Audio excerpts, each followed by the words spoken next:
Hello po, good day. Ang pag-uusapan po natin ngayon ay si Bibi Gandang Hari, no? Ngayon po congratulations, no? Kasi naka-graduate ata ito, cum laude, no? Matalino talaga to si Bibi Gandang Hari. Congrats, Bibi, no? Cum laude, no?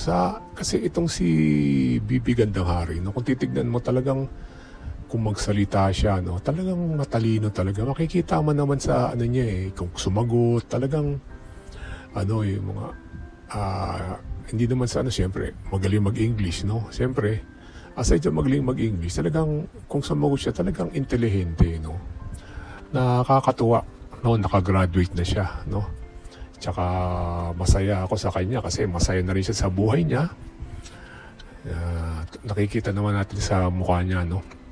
Ngayon, siyempre hindi rin natin siya masisisi, no? Dati siyang si Rustong Padilla na asawa ni Carmina, no? Kaya lang, siyempre, mas tumimbang yung gusto niyang maging isang female, no? Kasi, siyempre, dun siya masaya, kaya wala tayong magagawa, no? Pero, siyempre, ang maganda lang dito kay Carmina, no? Tahimik na lang siya. Siguro nasira out na nila lahat, no?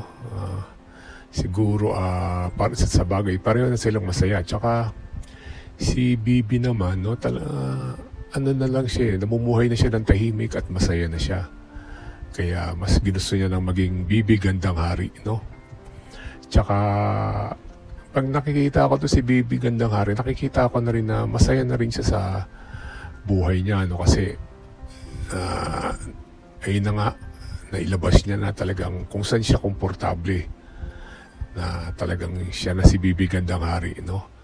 Wala na po si Mr. Rustum, no?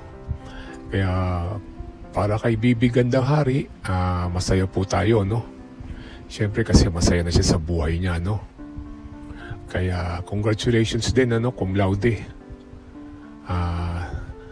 More power, Miss Bibi Gandang Hari. Mabuhay ka and God bless po. Ingat po lagi.